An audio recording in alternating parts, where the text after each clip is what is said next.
Welcome back to the Talking Archive. My name is Josh Jacobs. Our conversation continues now with Jimmy Hodson. Now, last time he discussed meeting John Candy, and Jim, tell us about your segue from TBN to the Family Channel, right? Yes.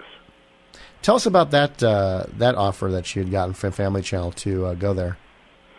Well, I'd worked some with a musician named Sheila Walsh, and her husband was a producer as well and a manager of various artists. So he approached me to do the Family Channel show. So I sat down with him and we came up with the concept. And it was originally going to be just me in the studio with a green screen. We'd pound out 4 or 5 shows at a time, then I'd fly back to LA and then just do that once a month. But then we realized it was much better to be out on the road doing fun man-on-the-street kind of things. So we kind of pivoted to that. But he was well-connected in the music industry, so we were able to get a lot of guests right away, and it was kind of fun. Yeah. In fact, I remember the early days of Real Videos, you actually played U2. How much of controversy was that? Because I didn't think much of it. I was like, okay, cool, U2. Here's a... in fact, that's the first time I ever heard of U2. Yeah, that was very controversial. Them and especially Stryper, which was a Christian hard rock heavy metal band. So they were far more controversial. But, we took a lot of heat, mostly internally. And then it was also the time when there was an evangelist named Jimmy Swaggart who was saying that, contemporary Christian music was of the devil and Amy Grant is going to hell and stuff. So there was that in the atmosphere at the time, so it was particularly difficult, and it kind of led to me having to leave the show because of that pressure. And also on the radio side, I was trying to, play some of those songs at KYMS, and that was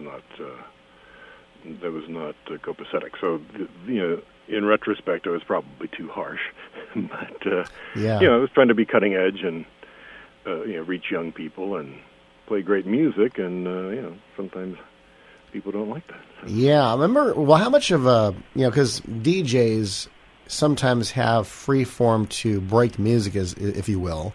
Other times they don't. How much freedom did you have at KYMS to break new songs onto the radio?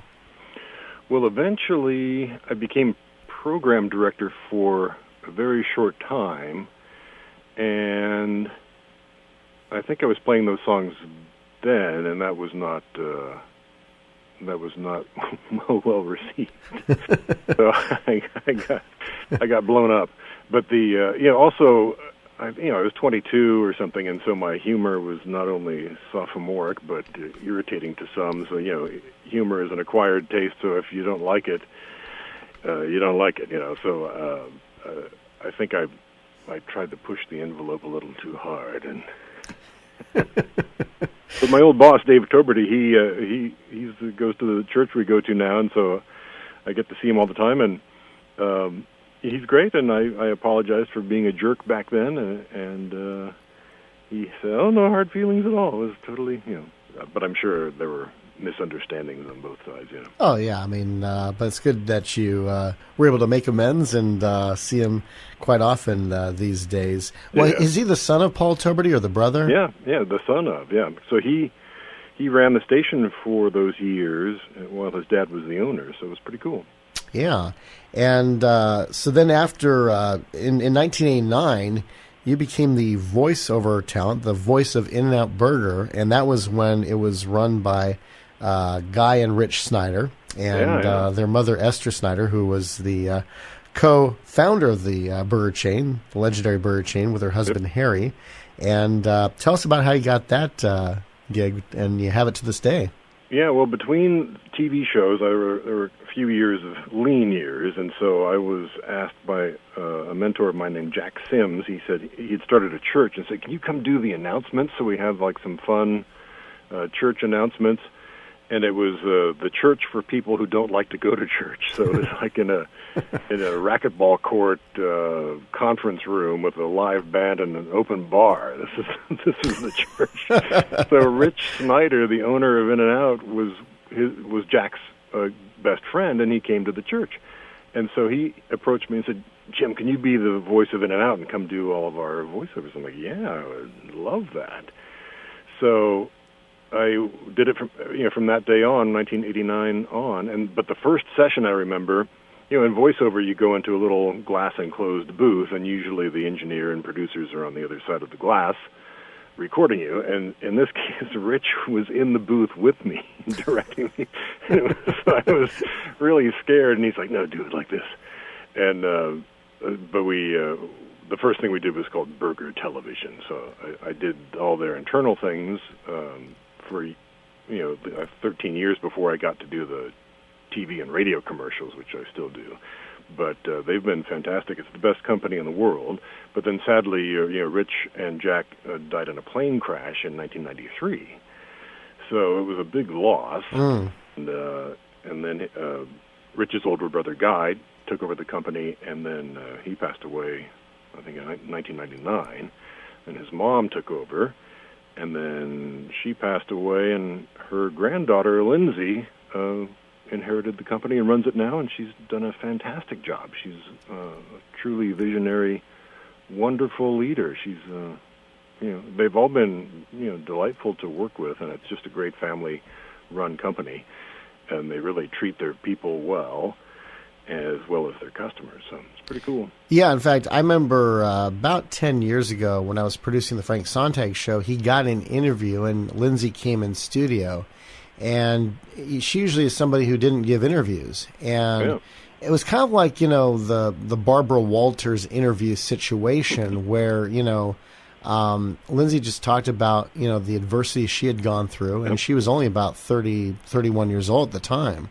Yeah. But, and hearing now how she will visit and throw parties for the staff of In-N-Out Burger in different sections of the country, different, I guess, districts of In-N-Out Burger, and it's great to hear. Plus, she does not want to franchise the company, which is great because so many times they've been offered franchise opportunities. There's no way, and it's just amazing that they were founded the same year as McDonald's, and the McDonald brothers originally, kind of started the way In-N-Out did, but then the McDonald brothers franchised it. And when you think about great quality burgers, you think In-N-Out, you don't think McDonald's. Yes. Yes, I remember I was touring the In-N-Out meat department once, and they bring in the sides of beef, fresh from the farm, and they inspect them before they even bring them into the meat processing plant. And there were a bunch of them that just looked bad, and they, immediately rejected them. And I said, what happens to those? And they said, oh, we sell those to McDonald's.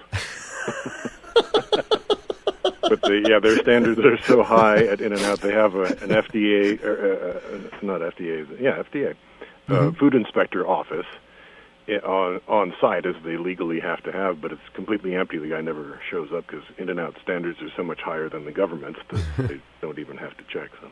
So In-N-Out, I guess, has their own type of meat inspector there on site to make sure that everything's good. Yes. Oh, yeah. Their standards are very high. I remember walking through there with Rich Snyder, the late owner, and he would pick meat off the conveyor belt, just raw hamburger meat, and eat it, like steak tartare, because he was so confident it was highest quality. So I'm like, hey. Yeah. Anything else Rich did that was unusual, that was kind of cool, and they take a raw potato, like, this is good too? I never saw that, but he was just so generous and visionary, as all the Snyders were and are, that, just a delight, to work for and with a company that does everything right as you would hope it would be. And, other companies might preach those things, but In-N-Out actually does them. And just the way they take care of their customers and employees is truly remarkable and rare. And every 3 years they send almost every manager to Hawaii. Like, we're going next month. They're taking 800 people to Kauai. Wow. As a reward trip. And then they have other even nicer trips every year for even the top earners. But it's incredible. They really take care of their people. I think the average manager makes $170,000 a year. and some more than that. So it's pretty cool. Yeah, I've heard about that trip, and I've heard about other, like you said, incentives and rewards that people have gotten, which you just don't hear about it these days. Yeah. Which is just, I wish that economics professors would teach this in college. Okay, this is what you should be running your company like. Yeah, they have profit sharing and take care of their people, so everyone's very, very well rewarded, and they promote only from within. So, the beauty of not franchising is they can maintain their quality and take care of their people in that fashion. So it's pretty cool. And they also do a local charity as well as fighting human trafficking, which is great. Yeah, they have 3 foundations, and Lindsay, the owner, she pays for all the overhead. So if they do an event, you're not paying for the golf tournament out of your pocket. You're donating directly to helping kids. So it's truly remarkable that she shells out so much generously to cover that, the overhead. That's quite unusual as well. Usually you hear of events costing $1 million. Oh yeah, we raised maybe $100,000 over that, and and then most of the money ends up going to pay for costs rather than actually going to the charity itself. Yes, exactly. But not within and out. They cover everything, so pretty cool. Definitely. And now after the Family Channel, you got to be the announcer as well as part of the comedy cast of the Magic Hour, hosted by Laker legend himself, Magic Johnson, number 32. Yep. I've never gotten to meet him, but everybody I know who's met him said he's just the most awesome guy around. So tell us about your memories of working for Magic. Oh, it was great fun. It was the best summer job I've ever had, and thanks to Magic, I got hired. They were going to do 3 or 4 test shows with a different announcer on each one, and then pick one of the guys. So I was the first one, and it went well. I went down to meet Magic afterward, and he says, "Oh, a tall guy. It would be good to have a tall announcer because I'm 6'8", and Magic was listed as 6'9". But he was shorter than I was. I said, "You're a liar." He says, "Oh, well, we take our shoe height and round it up a little bit to seem more intimidating." But he basically hired me on the spot, so I got to do the show all summer, meet all kinds of celebrities, do skits. It was really fun, and then it was canceled. But the producers went on to do a show called Divorce Court, which is still on the air to this day. And they asked me to be the announcer, and I said, "Oh, thank you for remembering me." And they said, "Oh, you were the nicest guy to work with, so we just wanted to keep working with you." So that all worked out very well. And thanks to Magic, I got to do 12 seasons of Divorce Court. Wow! And that was a really nice gig. Who are some guests you got to meet while on the Magic Hour, and who are some of the most memorable you got to meet on that show? Oh, well, we had, even the first week we had Arnold Schwarzenegger, Harrison Ford, Whitney Houston on, met Beyonce and all kinds of people. It was really fun. And then a lot of them I just would say hi to or something. But, it was really a cool time. Do you have a lot of basketball players like, I don't know, Charles Barkley or, I'm trying to think of who else. We had Kobe on. That was he had just finished his rookie season. I remember talking with him. He was, this skinny teenager, and it's like he didn't know where to go, so I had to show him, to his room, his dressing room. But there were a few of those. A few draft picks and people came on, but it was, a short-lived show because the ratings weren't that great. But it was really fun for me. Now, when you did Divorce Court, were you there live in the studio, or was your work recorded? How would that work? Because about 8 years ago, I interviewed Jim Peck, who was the announcer of the 80s version of Divorce Court, where they used actors. I was interviewing Jim for a book I'm writing on Jack Barry, the game show legend. Nice, yeah. And so he said, after he didn't get the gig hosting Joker's Wild, because he was actually supposed to be the original host to take over when Jack retired, but then when Jack passed away, Dan Enright, Jack's partner, decided to go with Bill Cullen instead. And Jim, he said, look, if you look up the word nice guy in the dictionary, Bill Cullen's name is right next to it. But he says, he did fill in for Bill every now and then, Joker's last 2 seasons. And he said, I also went to Divorce Court, where I'd wear the same gray suit for the next 5 years. Nice. Well, yeah, mine was all done in post-production, so I would come in and do 5 or 6 shows in literally 40 minutes and be done. So it was really a great gig because it was a union job with residuals and everything, and pays the health insurance, and you gotta love that. Oh, definitely. And it's been repeated, I think, on Court TV, if I'm not mistaken. Yes, they're still in production. They laid off me and all male staff members at one point and hired only women. So that was back in 2010. So sounds like discrimination to me. Yeah, if it was the other way around, it would have been. But no, it was a great run. I mean, to be able to do 12 years on any show is pretty sweet. You know, I can't complain. Oh, no, definitely not. And I got a question for you. When you go on auditions, and you've probably been on a lot of them because even the most successful go on auditions, what was the most unusual thing you asked to do during an audition that you can remember? Well, I did do a lot of on-camera auditions as well. I just remember sometimes there are casting directors that have multiple auditions going on in various little rooms around a central waiting room at all times. So I remember this one where I went in, it was an actual voiceover role, but there were literally girls in bikinis on one side, little kids over on another side, and guys in full Santa Claus costumes on the other side, and everyone was going into different rooms, and I had to go in and do some soap commercial or something. But the great thing about voiceover is it's so normal and sedate. You don't have to do anything crazy usually. Maybe an occasional tractor pull voice or something like that, but the on-camera stuff I had to do, lots of humiliating, be an alien being killed and scream while you're writhing around on the floor kind of thing. It's like, yeah, I'm sure to get that job. Yeah. Well, I went on auditions for TV commercials for about 10 years, and there was just no rhyme and reason to it, because there'd be times where I was like, oh, man, I screwed that up, and terrible, it was horrible, and then the next day my agent said, hey, we got a call back for you, and then another time, like, nailed it, and then nothing, so. Yep, you never know. Yep, gotta forget about it. Oh, you had a story, or just? Well, no, and I was going to say now, all voiceover is done at home. So since the advent of home studios, I don't have to drive anymore. I used to drive 35,000 miles a year around L.A. because I would have to go to every audition and job in person, and they were never in a nice,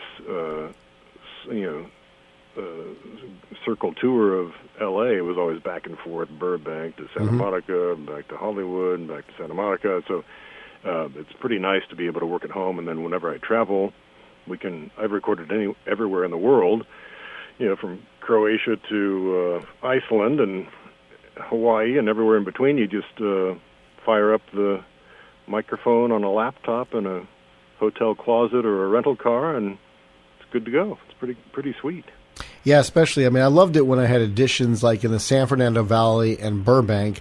I liked an audition anyway, but I was kind of like, oh gosh, it's in Hollywood, it's in West Hollywood, Santa Monica. No, it's like, because the parking was just so horrendous. Like, I remember going on, my acting teachers always said, always get there half an hour early before the audition. Yeah. Well, I was in Santa Monica, and I could only find half-hour parking spaces on the street. So it was like, I did the audition, I just ran out, just hoping and praying that, no cop, gave me a ticket on my car because I was over a minute or two.